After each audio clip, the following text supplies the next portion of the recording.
Halo teman-teman, kembali lagi di video saya. Kali ini kita akan membahas salah satu saham yang cukup fenomenal akhir-akhir ini, yaitu saham Unilever. Nah, seperti kita tahu, pergerakan saham Unilever sampai saat ini masih terus tertekan. Kalau kita cek, saham Unilever dalam 1 bulan terakhir ini penurunannya sudah hampir 14%. Lalu kalau kita lihat secara year to date, saham Unilever penurunannya sudah hampir 33%.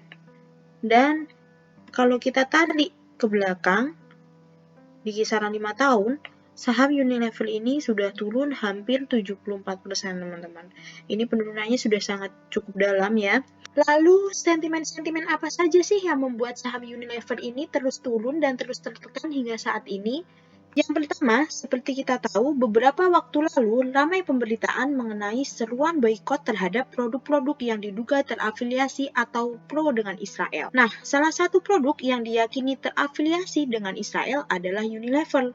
Meskipun pihak Unilever Indonesia sudah membantah kabar tersebut dan mengklarifikasi isu tersebut, namun kabar yang sudah beredar di masyarakat masih cukup sulit untuk mereda, dan seruan boikot masih terus berlanjut hingga saat ini. Berita terbaru, perusahaan Unilever menarik produk es krim Magnum di Inggris dan Irlandia karena diduga produk tersebut kemungkinan mengandung potongan plastik dan logam.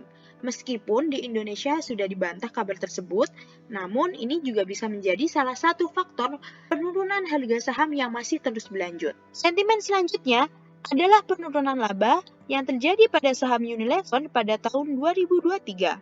Berdasarkan laporan keuangannya, Unilever membukukan laba bersih senilai 4,8 triliun sepanjang tahun 2023.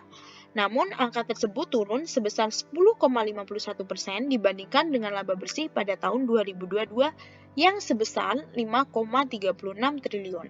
Unilever mencatatkan penjualan bersih sebesar 38,6 triliun atau turun sebesar 6,32% dari periode sebelumnya pada tahun 2022, yaitu sebesar 41,21 triliun. Hal ini diindikasikan dikarenakan seruan boikot yang masih terus berlanjut. Anjloknya saham Unilever dikarenakan kinerja keuangan yang belakangan turun signifikan dan di bawah ekspektasi. Selain itu, pangsa pasar Unilever yang juga perlahan diambil alih oleh perusahaan sektor konsumen yang lain yang sudah listing maupun yang belum listing, yang bisa menjual produk serupa dengan harga jual di bawah harga Unilever menjadi sebab penurunan laba yang terjadi pada perusahaan. Perlu diketahui juga oleh teman-teman bahwasanya harga saham Unilever saat ini tercatat menjadi harga yang paling anjlok sejak Januari 2011 atau lebih dari 13 tahun. Lalu bagaimana jika kita cek valuasinya? Jika kita cek valuasinya menggunakan pendekatan diskon cash flow, saham Unilever masih termasuk overvalue. Karena kalau kita lihat di sini, fair value-nya sendiri adalah di sekitaran 1.740 gitu ya teman-teman. Sedangkan harga saat ini saham Unilever itu di kisaran 2.300-an. Ini mengindikasikan bahwa saham Unilever masih termasuk overvalue.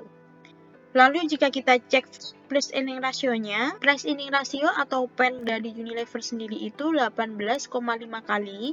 Ini masih mahal sedikit gitu ya teman-teman, di mana biasanya investor itu menyukai saham-saham dengan price earning ratio di bawah 15 kali gitu. Dan kalau kita lihat PBV-nya atau price to book value-nya, itu ada di 26 kali. Nah, ini PBV-nya sangat mahal ya, di mana biasanya investor menyukai PBV di bawah 2 atau di kisaran 1 gitu ya.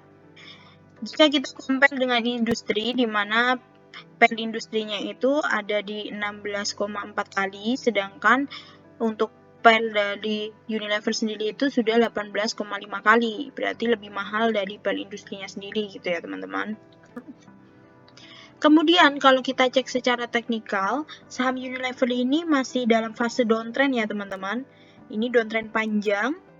Kalau kita tarik ke belakang, saham Unilever ini sudah mengalami fase downtrend dari akhir tahun 2023 gitu ya, sampai saat ini juga masih fasenya downtrend dan masih belum ada sinyal pembalikan arah yang cukup kuat.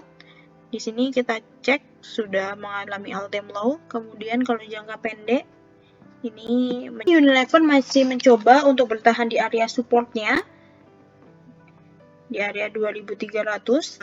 Namun jika tidak kuat akan mencari support baru di bawah gitu teman-teman. Mungkin di sekitaran 2250.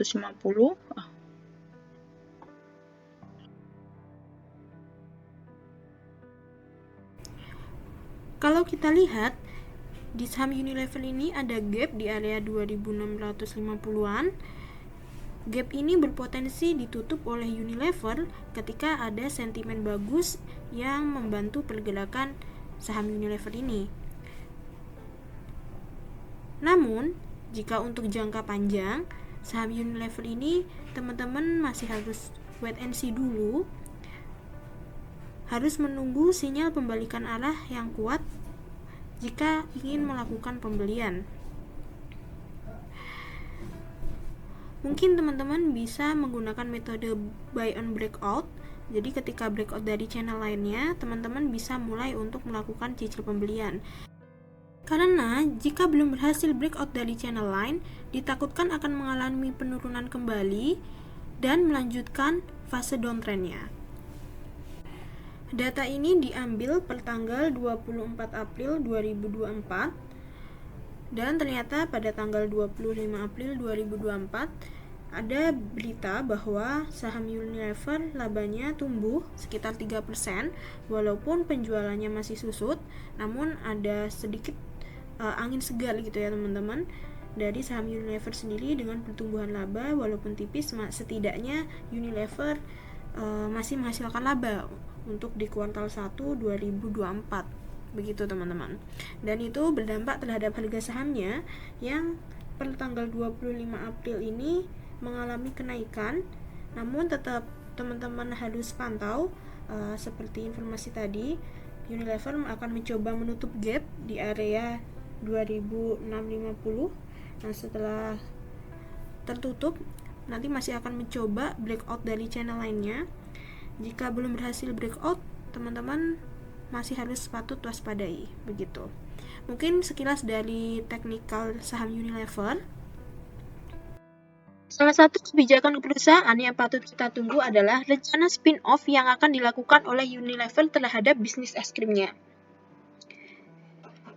Menurut bos baru dari Unilever PLC sendiri, hal ini dilakukan untuk membalikan kinerja perusahaan yang lesu selama bertahun-tahun.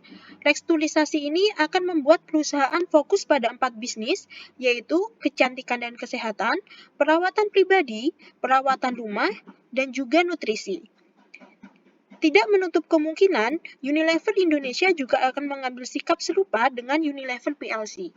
Oleh karena itu, kita patut tunggu untuk kebijakan apa yang akan diambil oleh perusahaan ke depannya. Semoga saja kebijakan-kebijakan perusahaan yang baru akan bisa memberikan dampak yang signifikan terhadap laba dari perusahaan Unilever sendiri. Penting untuk teman-teman yang melakukan investasi atau trading, jangan lupa untuk disiplin dengan trading plan yang telah dibuat. Mungkin cukup sekian dulu video kali ini. Jangan lupa untuk like, komen, dan juga subscribe. Terima kasih.